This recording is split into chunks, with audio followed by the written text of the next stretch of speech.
د امریکا ولسمشر جو بایدن له خپل افغان سیال محمد اشرف غني سره په کتنه کې له افغانستان سره د دوامداره مشارکت ژمنه وکړه او وی ویل امریکا به د خپلو سرتیرو له ایستلو سره سره له افغانستان سره همکارۍ ته دوام ورکوي.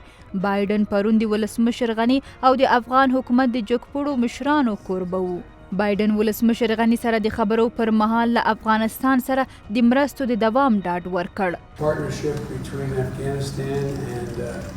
د افغانستان او د امریکا د متحده ایالاتو ترمنځ مشارکت پای ته نه رسیږي بلکې دوام به وکړي.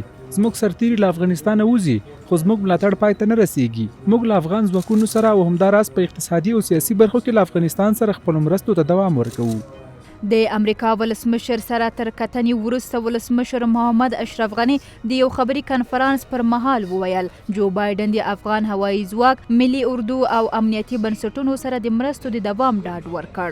د افغانستان جمهور رئیس امریکا ته خپل سفر بریالی وباله او زیاته کړه چې د امریکا حکومت د افغانستان لپاره 3.3 میلیارډ ډالر له کانګرس څخه غوښتنه شوې او کانګرس کې ډاډ ورکړل شوی چې په دې برخه کې به اوچت ګامونه په بیړه اخیستل کیږي.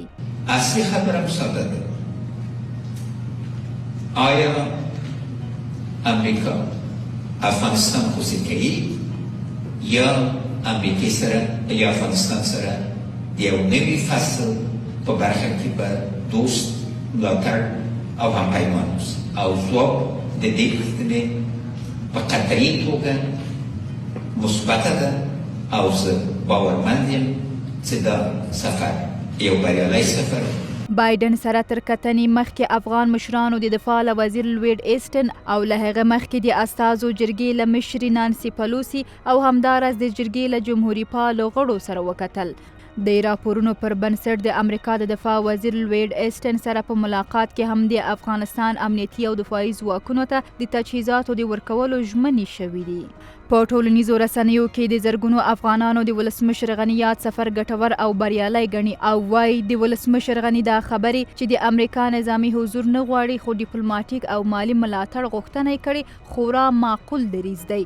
دوی وايي له یاد سفر څخه طالبانو او ملاتړو یې دا پیغام واخیست چې د افغانستان اسلامي جمهوریت د نړیوالو له بشپړ ملاتړه برخوردار دی او هیڅکله په زور د جمهوریت صف نشي ماتولی.